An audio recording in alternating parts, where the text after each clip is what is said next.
syrup history, maple singularity syrup history.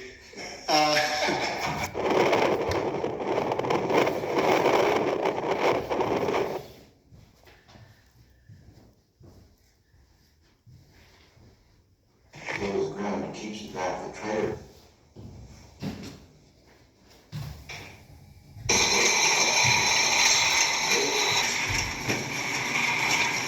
Yeah, it's time for maple syrup history.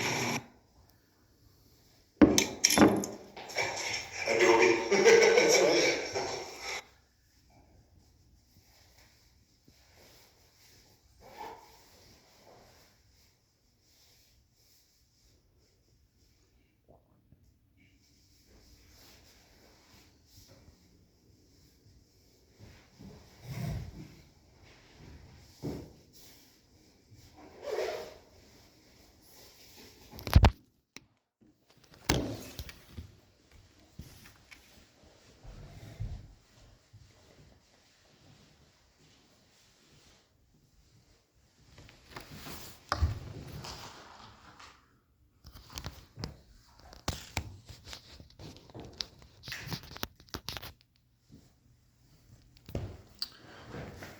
All right, guys, welcome back to Maple Syrup History. Maple Syrup number 350, our 350th episode of what a lot of people are claiming is the best show ever in the history of all media. They said this includes things like the Brady Bunch, Happy Days, modern podcasting, Buster Keaton's silent films in the 1920s, just the best of all time. Trust me, experts say this.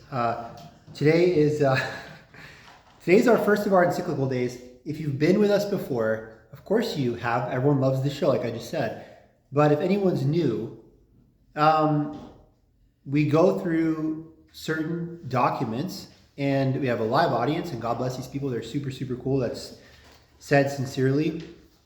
We were talking before the class how sincerity is a thing missing in our society. I mean that with no joke. The people that are in the audience at Vandal Catholic, everyone's always welcome to come. Tuesdays, 5 p.m. on the Palouse. If you're in Moscow, Pullman, Colfax. If you're in Colfax, you can come as well. Just don't admit you're from Colfax. You know, just like say you're from Pullman or Moscow. Anyone is welcome to come for the live showing, but I post these always on this channel that you're watching, Maple Gracjan Syrup.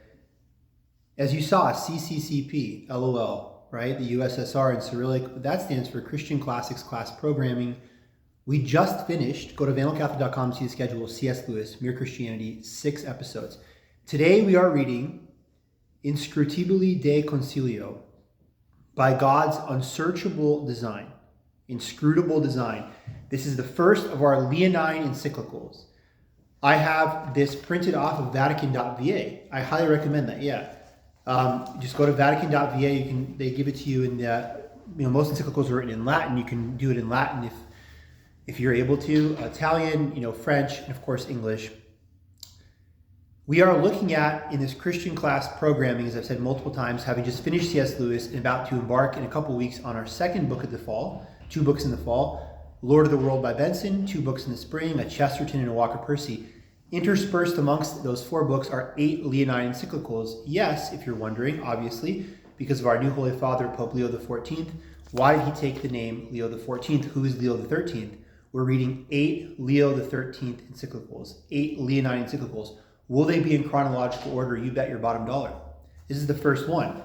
His pontificate, Leo XIII, is 1878 to 1903. This is 1878. Easter, 1878. Guys, check this out. I'm so hyped right now. Given at St. Peter's in Rome on the solemnity of Easter, the 21st day of April, 1878, in the first year of our pontificate. Our pontificate, the royal we. I love that. 1878, if anyone can do math, that is 147 years ago. What was going on in 1878? Because we're going to go to town. Over the next 35, 40 minutes, we're going to go nuts and just break apart this document. If you're like, what is maple syrup history? Maple syrup history, as I've said 1 billion times, but it's worth saying again because it's number 350. We only have 650 episodes to go to get to 1,000. And we're on that road. There's other historical stuff, right? If it was just history, ours would still be better. But in addition to the history, there's so much extra stuff. It's like taking a whole bottle of maple syrup and just dumping it on pancakes. And at first you're like, oh no, what have I done? And then you take a bite, you're like, it's actually amazing. I would like more maple syrup. Maple syrup is the extra facts, the extra in-depth analysis, right? The thing that makes a Gen Z guy go, let's go. That's the maple syrup, right? It's that kind of hype, right? And so what we're going to do is we are going to, over the course of, as we do every episode, break apart what this encyclical said. I've got, I believe, 29 points that I teased out here, and I'm going to read them to you. We'll go back and forth. Before I get started with that, and no more dumb jokes, just kind of all business, it'd be worth saying, George, what's up? It'd be worth saying, what is going on in 1878? George, we are doing the first encyclical of Leo XIII's papacy, 1878. Inscrutabili de Concilio, by God's unsearchable design, is the official title. The topic is on the evils of society. So we're going to read what Pope Leo XIII said were the evils of society of his day. Wait a second, isn't this our great-great-great-great-grandmother's time, 1878? And he's going to say things that sound very modern. 1878, guys, what's going on there? Well, we are almost 100 years after the French Revolution. The French Revolution, 1789, super anti-clerical, the guillotines, Robespierre, all that, social upheaval. The mid-19th centuries, this is 1878 again, 1840s, 50s, 60s, etc. Communism, socialism, different liberal movements, down with the Pope, down with kings. Very similar to our time today. I do not want you to think somehow that 1878 is the good old days, although people think the 1950s were the good old days. And back then everyone was so like fill in the blank, whatever. He's going to be roasting society, and you're going to think he's talking about 2025. It's very interesting. Right? Yeah, I mean, it's like, it's just, no joke. Again, sincerity is today's theme, but for real, yeah. What else is going on? So all these years after the French Revolution, 1878, that is the end of Reconstruction in America. That is 13 years after the close of the American Civil War. That is 7 years after Germany and Italy have united. The beginning of the Kaiserreich. This is 36 years before the outbreak of the First World War. World War I begins June 28th, 1914, of course, Franz Ferdinand, Sophie, Sarajevo.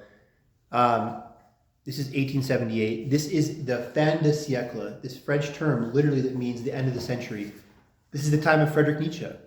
Friedrich Nietzsche, I believe his dates are 1844 to 1900. The Uberman, bemoaning the kind of softness in society. Everyone just goes and binge watches Netflix, which at that time meant like just goes to the opera, just lives for pleasure. It's La Belle Époque in France. So all that context there, almost 100 years, 90 years after the French Revolution, still decades before the Great War, fin de siècle, turn of the century. This is the age of the Great World Fairs. This is 2 years after the Centennial Exhibition in Philadelphia, 1876. They commemorated 100 years of American existence, right? Our 100th birthday. This is 13 years before the Paris World Fair of 1889 that gives us the Eiffel Tower. This is 15 years, 1893, before the Great Chicago Exposition, the Columbian Exposition, alternating currents, Tesla, Edison. A lot of time of movement, a lot of time of anxiety. If you want a really good book on this time period, Karl Schorske, Schorske, Karl Schorske, Fin de siècle Vienna. He talks about artists like Klimt, philosophers like Nietzsche, psychoanalysts, Freud, Jung, etc. All that kind of milieu of the late 19th century, pre-First World War era, the time when it's like we've become so soft. What do? We just go to the opera all the time. Technology is great. It's moving too fast. The Transcontinental Railroad was built in 1869, 9 years before this. We've now grandma who has gout doesn't have to take 6 months to go from New York to San Francisco. She can go in 6 weeks or 6 days. 6 days. That's like we have some kind of new technological innovation that takes us from New York to LA, not by 5.5 hour flight, but by 15 minutes. I mean, it's just shocking. These are moving so quick. The railroad, the telegraph, the new telecommunications, the richest people of all time, Carnegies, Rockefellers, Vanderbilts, all this conspicuous consumption. Look up like the Breakers Mansion. Okay, this is everything going on. And here we go. I want to now shut up as best as possible in the next forthcoming 40 minutes and let Leo XIII speak, and we'll just listen. And we'll break it apart. Inscrutabili de Concilio, on the evils of society. From the very beginning of our pontificate, the sad sight has presented itself to us of the evils by which the human race is oppressed on every side. The widespread subversion of the primary truths on which, as on its foundations, human society is based. The obstinacy of mind that will not brook any authority, however lawful. The endless sources of disagreement whence arrive civil strife and ruthless war and bloodshed. The contempt of law, which molds characters and is the shield of righteousness, the insatiable craving for things perishable, complete forgetfulness of things eternal, leading up to the desperate madness, reckless mismanagement, waste, misappropriation of public funds. Thankfully, that's been solved. We don't have a problem with that anymore. We don't have a problem with reckless mismanagement, waste, and misappropriation of public funds. Not us. The shamelessness of those full of treachery make semblance of being champions of country, of freedom, every kind of right. Also solved. No one feigns patriotism today to get things they want. This is awesome. This is totally solved. Don't worry about it, Your Holiness. In fine, the deadly kind of plague which infects its inmost recesses, allowing it no respite and foreboding ever fresh disturbances and final disaster. Okay, dang. Okay, he goes full roast off the bat, right? Let's break this apart quickly. Does this sound like our society? The evils by which the human race is oppressed on every side. It seems like our society is oppressed on every side by a bunch of stuff. That seems true. Widespread subversion of primary truths, obviously. Obstinacy of mind that will not brook any authority, however lawful. This is amazing. People think like, this is point number 2 in my arbitrary numbers, that this is all 1960s. I gotta be free, I gotta be me, Woodstock, Janis Joplin. This is like 1878, okay? Like this is not, that's what's so amazing here. Endless sources of disagreement, civil strife, ruthless war, and bloodshed. 1878 is 7 years after the Paris Commune. Anyone know what that is? In 1871, the Kaiserreich is born, like I said, the German Empire. Paris falls. Napoleon, not Bonaparte, Louis Napoleon III, the nephew of the great Napoleon, abdicates the throne. A bunch of communists, etc., social revolutionaries take over in Paris.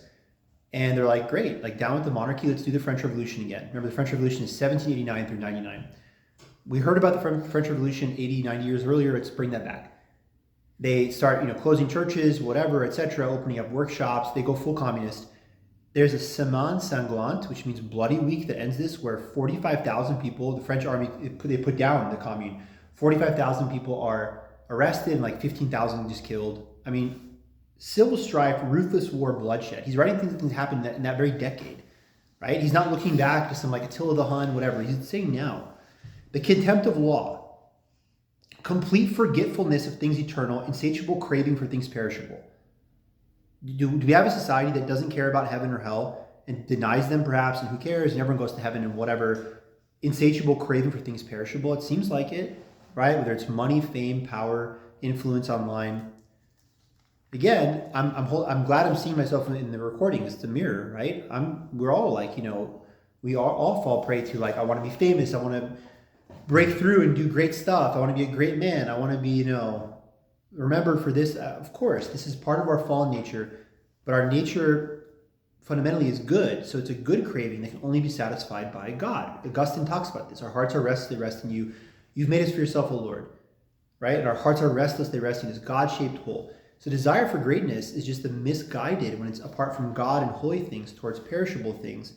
But it's like, I'm not going to go on the full how dare you, like this bad society. Like I'm susceptible to all this kind of stuff. All of us are, I think, certainly. We're all sinners, right? So it's very important not to go off on like a self-righteous train. Oh yeah, tell him, get him. Yeah, that's right. It's like he's speaking to us, right? He's speaking to us 147 years later. Reckless mismanagement, waste, misappropriation of public funds. Dang. I don't want any political people being named, but I bet you can name like 5 politicians or 7 politicians. I told you guys a million times, I'm never going to run for office, just to be very clear. No one wants me to run for office. But if I ever did, I'd instruct my campaign to put out a bunch of awful stories about me that are fake. And then people would be like, actually, it's not true. He's clean. And it would be amazing because it would be the opposite. Like a person runs for office and they come off, I'm this real wholesome person. All this stuff breaks about them, right? I come out and just say everything. Like, he's absolutely corrupt. He's so corrupt. I heard him say the only reason he's running is to get rich and to misappropriate public funds. And then it turns out not. Actually, he's probably the most honest candidate of all time. Back to Pope Leo. The source of these evil lies chiefly, we are convinced, in this, that the holy and venerable authority of the Church, which in God's name rules mankind, upholding and defending all lawful authority, has been despised and set aside. Yeah, that's true. Do you think the whole reason our society is so crazy is because the Catholic Church is ignored and or despised?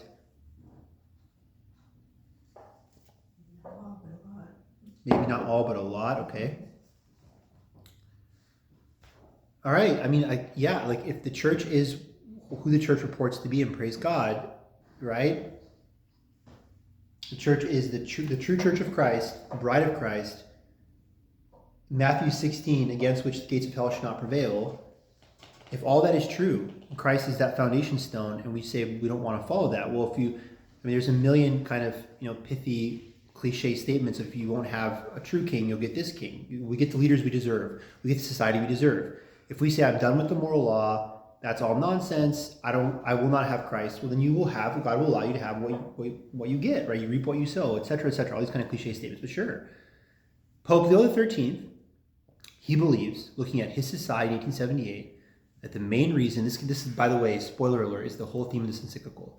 He believes the origins of the evil society break down to a rejection of the ultimate lawful authority of the church on earth as Christ's bride. And the rejection, the hatred of that guidance, you reap what you sow. It's like literally cutting yourself off from grace. Well, what do you expect? Is his argument in this whole encyclical. The enemies of public order, being fully aware of this, have thought nothing better suited to destroy the foundations of society than to make an unflagging attack upon the Church of God, to bring her into discredit and odium. Odium, of course, means hatred. No one needs to be told that. Odious, I know you know that, but just to be very clear, bring her into discredit and odium by spreading infamous calumnies and accusing her of being opposed to genuine progress. Brad King has arrived, ladies and gentlemen. Pope Leo was tweeting, he's like, where's Brad King? He was like, and now he's put a bunch of smiley face emojis. Yeah, he's here. He's here, Your Holiness. He just did a fist bump. And he said, oh, by the way, he said, tell Brad what up. Pope Leo said, what up? Quote, what up? Brad, we are 11 points. I'm so glad you're here. We were talking for the class. I'm so glad you're here. We have moved away from Mere Christianity. We finished that last class. George, so super pumped you're here. We finished Mere Christianity last week.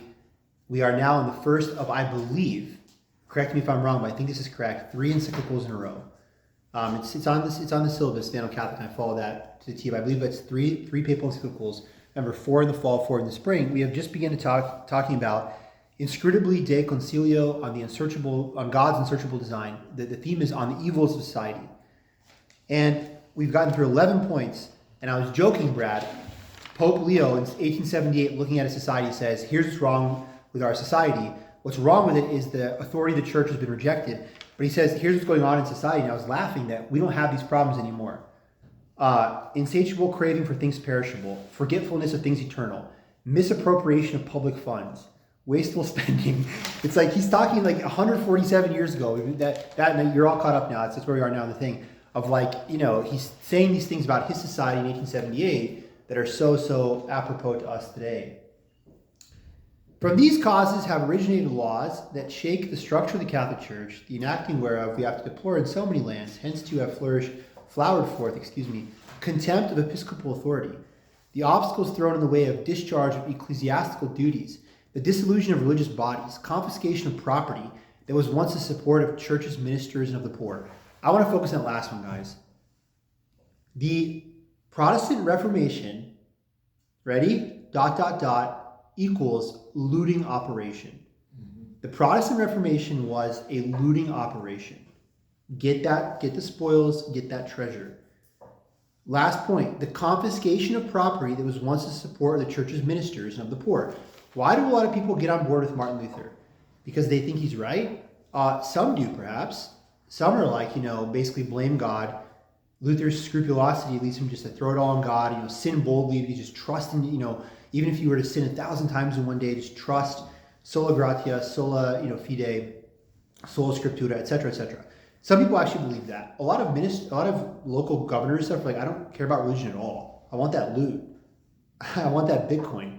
And so it's like, literally, it's like the church has these monasteries, and it's 1,000 years, going back to like the Dark Ages, the 5th and 6th centuries of church wealth, which was, right, property that once supported the church's ministers and the poor.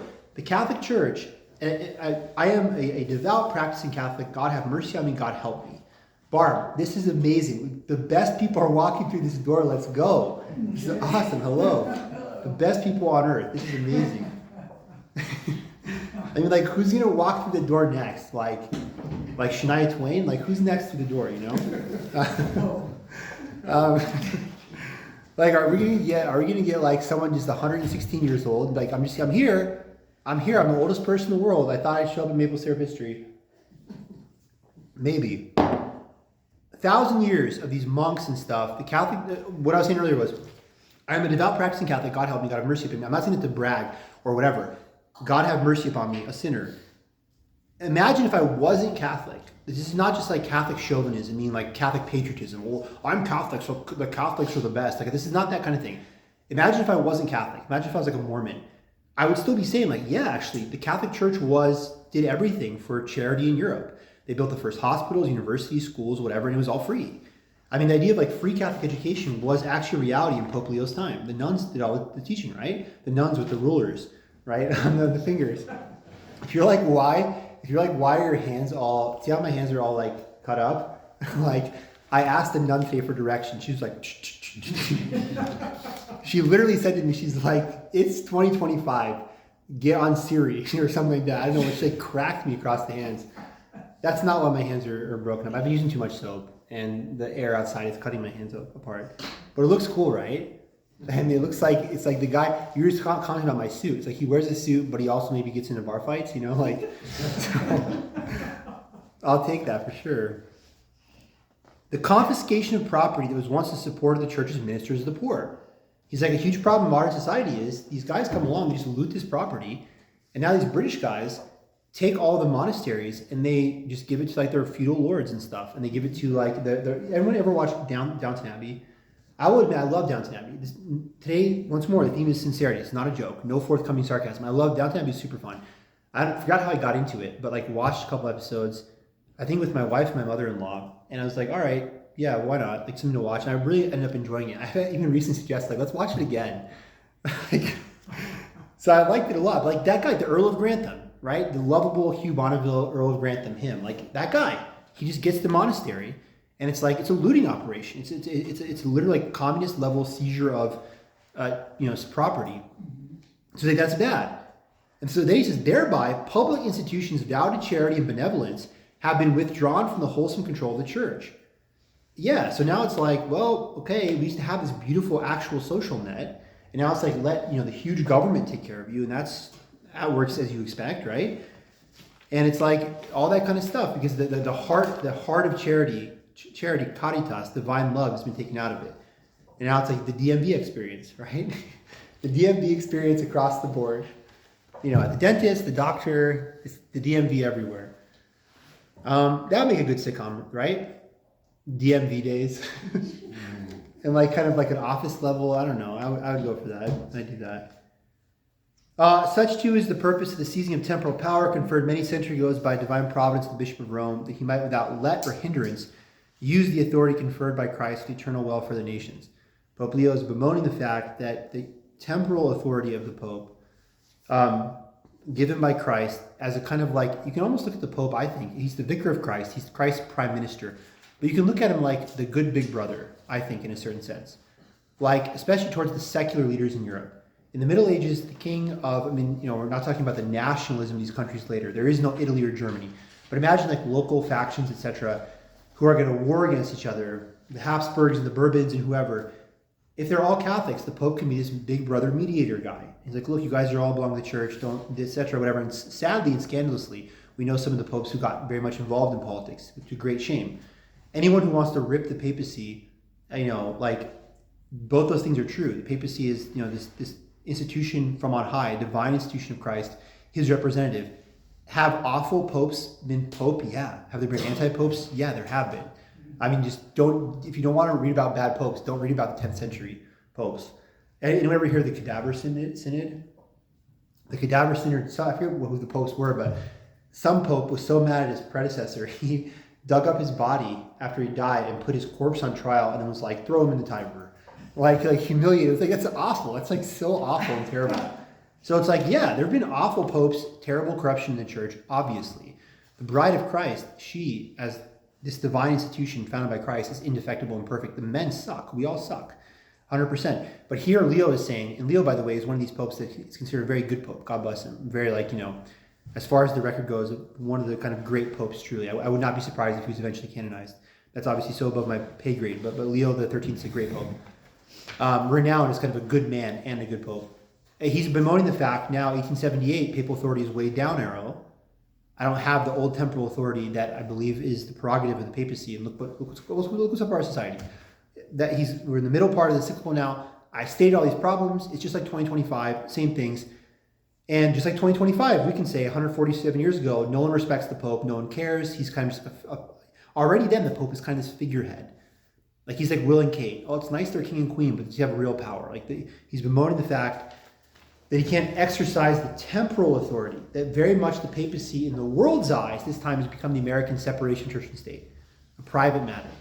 Look, your Mr. Pope guy can say whatever he wants, but it doesn't matter at all.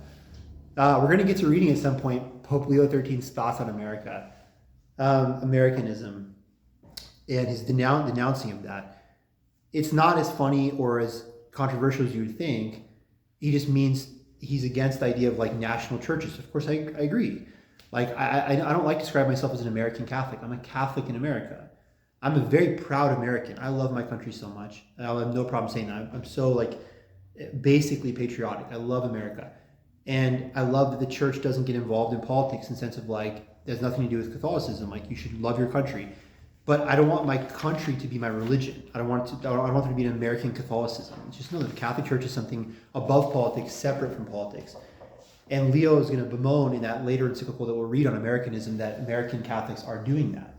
They're kind of like, well, we have a special Catholicism in America. We have a Star-Spangled Banner kind of Catholicism. And, and we see this today, of course. This is very much today. This is point number 5 still. Number 14 of my points, chapter 5 of the encyclical, is perfectly clear and evident, venerable brothers. Remember, who is this addressed to, right? The bishops. To the patriarchs, primates, archbishops, and bishops of the Catholic world, in grace and communion with the apostolic see. So he's addressing it literally to the successors of the apostles, the bishops worldwide, himself being the Bishop of Rome. It is perfectly clear and evident, venerable brothers, the very notion of civilization is a fiction of the brain, if it rests not on the abiding principles of truth and the unchanging laws of virtue and justice. And he says, who would make bold to deny the church by spreading the gospel throughout the nations improved everyone so much?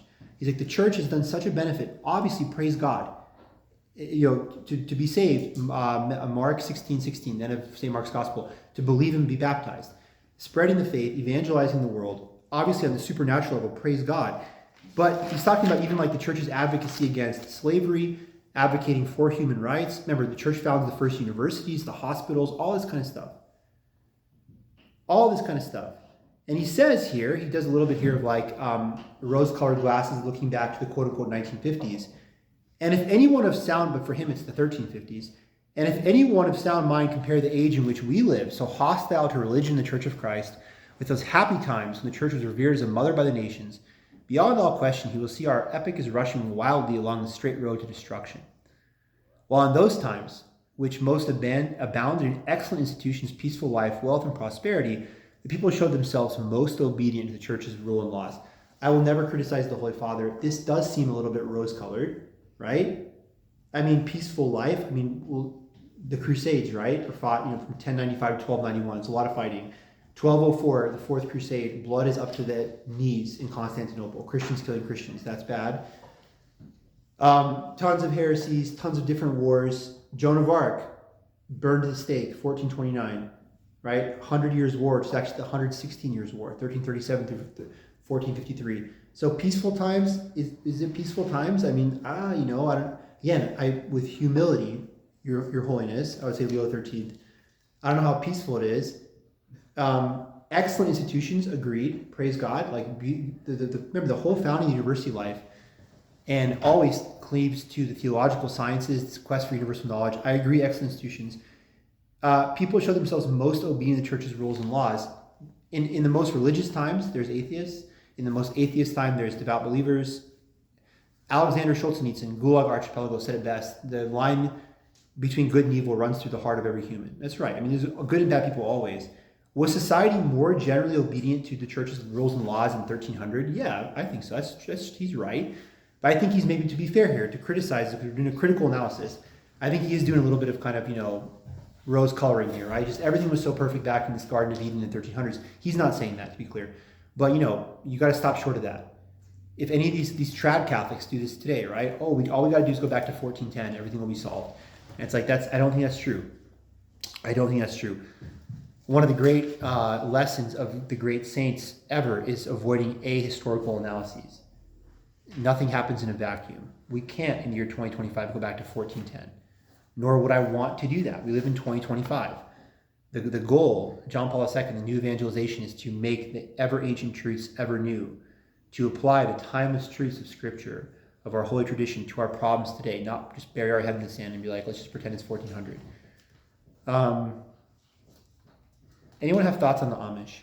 Who just do... Yeah, no, you go first. Well, I was going to say, talk about nothing happens in a vacuum. They say a lot of managers make decisions in a vacuum. Managers make decisions in a vacuum? Yeah. Maybe ex-managers soon, right? I mean, because it turns out so bad. Okay, yeah, that's fair. Any thoughts on the Amish? I'm from Amish country, kind of. I'm from Pennsylvania. So I grew up in the Amish, you know, are down in like Lancaster County in that 2 hours south. I was in Scranton, northeastern Pennsylvania. But the Amish unplug, you know, the Amish literally watch no technology except for this program. The Amish just passed a law they could watch Maple Syrup History because it sounds Amish. That was their most recent Congress. Is it Amish where the women wear this little thing? Yeah, like the Mennonites, exactly, yeah. They love baseball. They love baseball. Well, there's a little... That's positive, that's very good. Called Good Home Cooking or something. It's an Amish outfit. It's a nice little place. Yeah, and I say this with the deepest respect, obviously, always, and sincerely.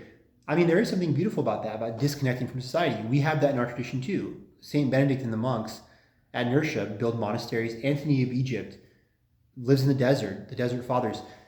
A lot of the desert fathers, their wisdom was, if you wish to be saved, flee. Seek a cell in the desert, pray as best you can, do mortification. So the Amish, you know, perhaps in choosing to disconnect from society, there's something beautiful about that and good and wholesome. And I'm very favorable towards the Amish in a kind of like societal way. I wish more people were like that, kind of hardworking, tight-knit family people. But yeah, I don't think we should want to like escape our times, have this escapism, and maybe he's doing a little bit of that here. What time is it, by the way? 40, something like that? 41? 39, awesome, good. 30. So my clock is 6 minutes behind the real time. I'm 33 minutes in this talk, so I'll keep that in mind. So I always want to finish at like 55 at the latest. Give you all time to go to mass if you want, that kind of thing. Here he talks about he's going on about how great times used to be. Undoubtedly, cannot by any means be accounted the perfection of civilized life, which sets all legitimate authority boldly in defiance, nor that can be regarded as liberty, which shamefully and by the vilest means, spreading false principles, freely indulging in the sensual gratification of lustful desires, claims impunity for all crime and misdemeanor, and thwarts the goodly influence of the worthiest citizens of whatsoever class. Here he's talking about just kind of volunteerism and just kind of liberty run amok. Americans love liberty. We're all not libertarians. Some of us are libertarians politically. I don't mean the political way. I mean, we love liberty. Just don't tell me what to do, man. You do your thing, I'll do my thing, like just freedom. But he's like, this can run amok. Just being against authority because it's cool to be against authority is stupid, right? It's like down with all authority. Well, you just got elected. Oh, never mind, except me. I mean, like it's like, right, immediate hypocrisy or actually, yeah, I got elected, now I want you to be against me. Just constantly revolt, you know, just like there can't be, and there's a great thing about freedom to or freedom from. I think the world says freedom means freedom from. To be free is freedom from all restrictions. Just do whatever I want. And the church has always understood, and the Greek philosophers, freedom to be free, to not be like locked in a dungeon somewhere, means you're free to develop your talents, contribute positively, whatever. So here he's talking about freedom to, like to be free is to not misuse your liberty. Like if I just use my liberty just to literally just like smoke as many cigarettes as possible on the street corner, do nothing else, I'm abusing, like I'm wasting some talents, certainly, right? And I have to be in this dungeon to get away from the Marlboros, like, you know, that kind of thing. My freedom has to be taken from me. That's sad. You want to be a free person in order to do good, positive things. And you talk about previous leaders, paragraph 7, paragraph 7. I guess you can call it chapter 7 too, section 7, the encyclical. Point 19 of my made-up numbers. With eyes fixed on heaven, they neither bowed from their head before the threats of the wicked, nor allowed themselves to be led by flattery or bribes and other unworthy compliance. Well, Your Holiness, I think a lot of church leaders were bribed, actually. right? Nor allowed themselves to be led by flattery or bribes into unworthy compliance. I mean, do we want to talk about some of the Italian families in the 1500s?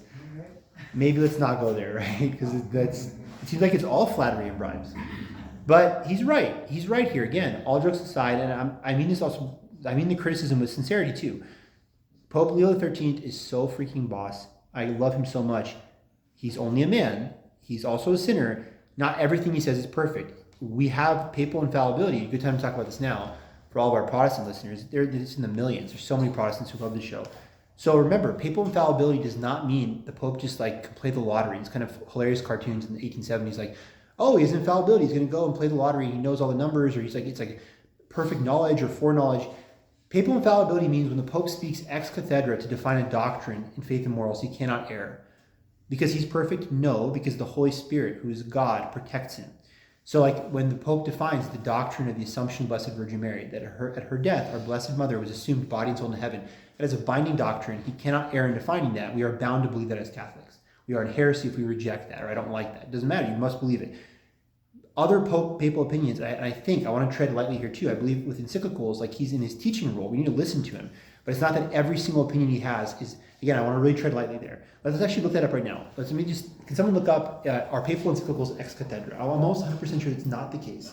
No, they're not. 100% no? Okay, good. Don't question it. Ex cathedra is not the same as an encyclical, or do they cross? That's what I'm saying. No, ex cathedra literally means from the chair, from the chair of Peter. Can you just look this up and read? This would be a good, again, I'm telling you, I think this is very serious. You know how much I love endless sarcasm, but this is very, very serious. That's what I think, that encyclicals are not ex cathedra declarations. They are not. But I want to can you please just look that up?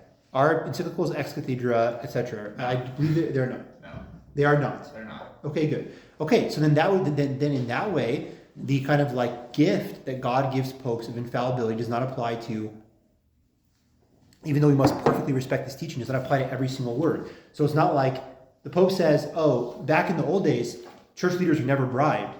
Okay, well, the Pope said it. I got it. He's right. I mean, he could be wrong about that. He's a sinner. He's a man as well. He is a million times better versed in all these theological things than me, and that certainly must be our kind of like humble attitude.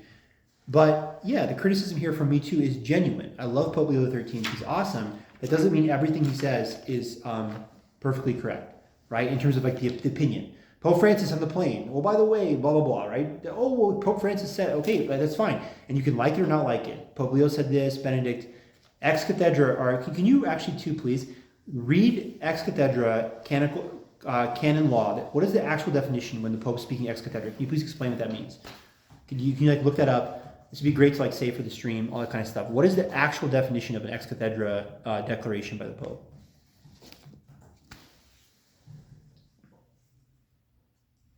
The Pope's infallible authoritative pronouncements on matters of faith and morals when he speaks in his official capacity as the supreme pastor of the Catholic Church. Okay. Thank you.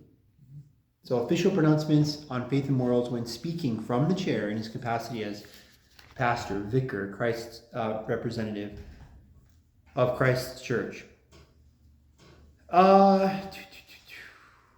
He goes to mention paragraph 10, shouting out some previous predecessors of examples of papal involvement in the temporal sphere, which he himself would like to reclaim. Remember, he would like to remedy some of these evils of society as he sees them by more direct kind of papal involvement in society.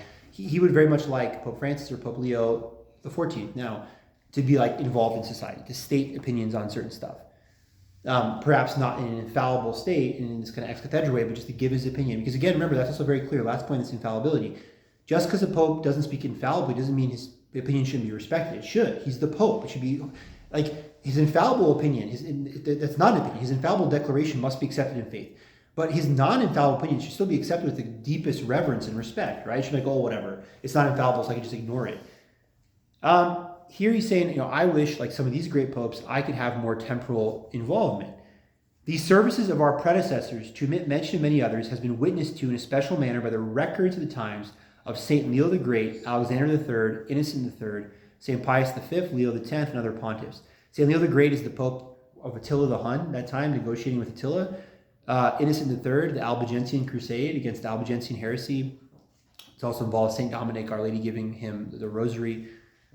We don't want to get too far off topic now with what is the Albigensian Crusade, etc., etc. But I mean, do look it up. The Albigensian Crusade of the 13th century.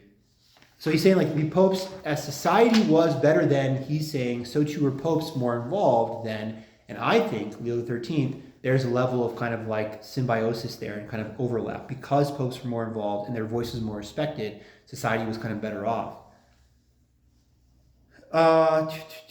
God grant that, seeing the truth of our words, chapter 12.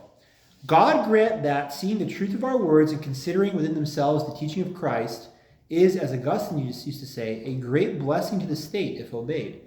Yeah, Augustine, Aquinas, a lot of these grand Catholic theologians often would talk about the state, society, whatever kind of state, a theocracy, an aristocracy, a mixed government, representative government, parliamentary system, direct democracy, even whatever. That the state is kind of like the body, right? And the church is supposed to be the soul. The animating principle. Anima means soul, to animate, to enliven. So, yeah, I mean, like, that's so not American, right? We Americans are all Jefferson, Danbury Baptist, separation church and state, a wall. That's a fundamental, First Amendment kind of, no official established religion. Leo XIII is saying that if God wills it, I hope God wills it, that a more direct involvement of the church and the state, because that would be very healthy for the state, he's arguing. So he's arguing here in a very long line of different Catholic thinkers who've said that. The more the church, the anima, the animating principle enlivens the state, the better it goes for everyone. Because people, as Augustine once more, our patron, said, to get things on earth, you have to have a transcendent principle. That's what C.S. Lewis said. Remember last sessions? If you aim for heaven, you get earth thrown in. A lot of unity here in our class with Lewis, Augustine, Leo XIII in this first encyclical that we're looking at. He goes on to talk about decline in morals, corruption of the mind, problems in the family, Christian matrimony, legalized concubinage in place of marriage. I mean, so this idea, of like, this guy's moving in with his girlfriend and whatever, and the grandma's mad in 2025. He's talking about this 147 years earlier. It's just an amazing point to just consider that we should pause and think like 1878, everyone was like basically like a saint. It's like humanity never changes. I really do believe that. Like human nature is a pretty fixed constant. Grace builds upon nature. By the grace of God, there are true heroes and heroines in every age. Amazing men and women of virtue.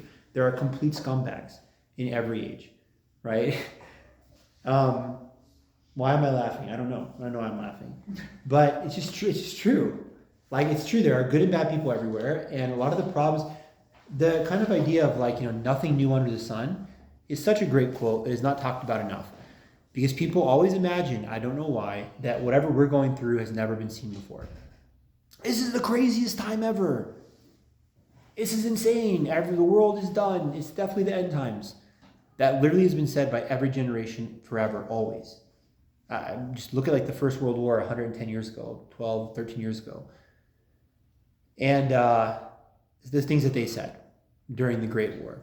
111 years ago it breaks out, 1914. They literally were like, this is the actual apocalypse. Everyone's dying. The Spanish flu that falls. Every generation has this. How do people feel during the Second World War? The atomic age. Well, it must be the end of the world because people are dropping fire from the sky. It must be like, people see this all the time. Christ, I'm not going to say wisely, says he is wisdom himself, right? He is in the incarnate wisdom. Christ tells us, from the mouth of pure wisdom himself, the source of wisdom, only the Father knows the hour and day. No one knows when the world's going to end. All the kind of Bible guys who put the thing on, the world's going to end in 19 days and 7 seconds, and I broke the biblical code. I don't know why they do that.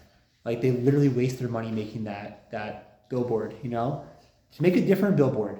Remember, ready for a callback, guys? Ready for a callback to last class? Make a different billboard, like Idaho State sucks. Just make that billboard. At least that is a positive, kind of. They had one for your claim, what is it, the Oregon Ducks? They came up with a deal that said duck, duck, lose. There, duck, duck, lose. That's good. That's really good. A billboard, duck, duck, lose. Yeah, that's really good. That's really good. That's money well spent. I'm not being sarcastic. That's funny. All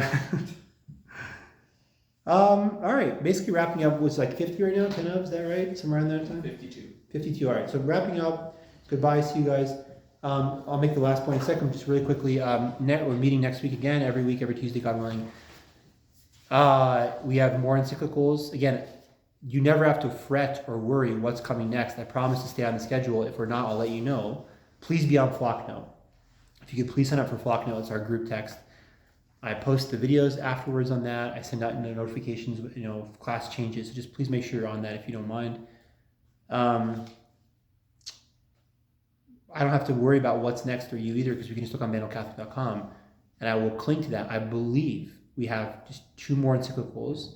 We're doing 4 and 4, fall and spring. So we do 3 in a row. Then we read Lord of the World for 3 weeks, not 6 like Lewis, but 3 weeks this novel. And then we finish with the final Leonine encyclical number 4 before we break for Christmas. I believe that's the schedule. Is that correct? Perfect. Good. And then coming back in the spring, we do Orthodoxy by Chesterton, Signposts by Walker Percy, and 4 more encyclicals. I'm really pumped. This has been a great discussion. We're going to really get to know the thought of Leo the 13th. It's one of 8. 8 more of these to go. And they're pretty readable and accessible and, not bad, not crazy hard language or whatever. Number 16. Great indeed and beyond the strength of men are these objects of our hope and prayers, venerable brothers. But since God has made the nations of the earth for health, when he founded the church for the welfare of the peoples and promised that he will abide with her by his assistance to the end of the world, we firmly trust that through your endeavors the human race, taking warning from so many evils and visitations, will submit themselves to the church and turn for health and prosperity to the infallible guidance of this apostolic see. And so he finishes on a hopeful note and once more closes on a hopeful note.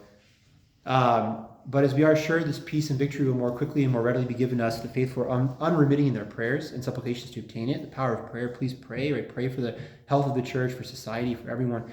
We earnestly exhort you, venerable brothers, to stir up for this end the zeal and ardor of the faithful, taking the Immaculate Queen of Heaven as their intercessor with God, and having recourse as their advocates to Saint Joseph, the heavenly patron of the church, and to Saints Peter and Paul, the Prince of the Apostles. To the powerful patrons of all of these, we humbly commit our lowliness, all the ranks of ecclesiastical hierarchy, and all the flock of Christ our Lord. For the rest, we trust that these days in which we renew the memory of Jesus Christ, risen from the dead. Remember, this is on Easter Sunday, 1878. These days in which we renew the memory of Jesus Christ, risen from the dead, may be to you, venerable brothers, to all the fold of God, a source of blessing and salvation and fullness of holy joy, praying our most gracious God, that by the blood of the Lamb without spot, which blotted out the handwriting that was against us, the sins we have committed may be washed away, and the judgment we are suffering from them may mercifully be mitigated. The grace of our Lord Jesus Christ, the charity of God, the communication of the Holy Spirit be with you all, venerable brothers, to each and all of whom, as well as to our beloved children, the clergy and faithful of your churches, as a pledge of our special goodwill, as an earnest the protection of heaven, we lovingly impart the apostolic benediction.